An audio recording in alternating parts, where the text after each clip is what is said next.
Jeigu jūs norit nubausti žmogų sunkiau, nei gali žmogiška širdis pakelti, jūs jo nešaudykit, jūs jo nekarkit, jūs jo nebauskit iki gyvos galvos kalėjimo.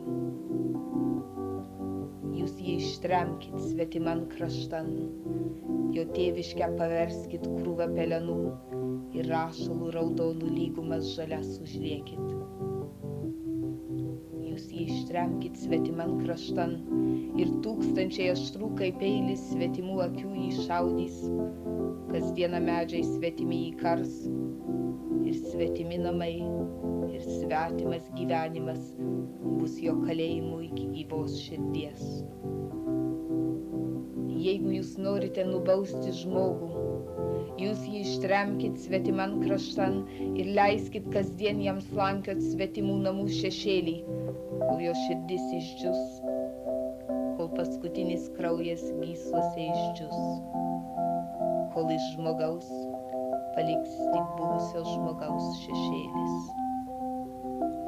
Jeigu jūs norit nukankinti žmogų, jūs jį ištremkit svetiman kraštan.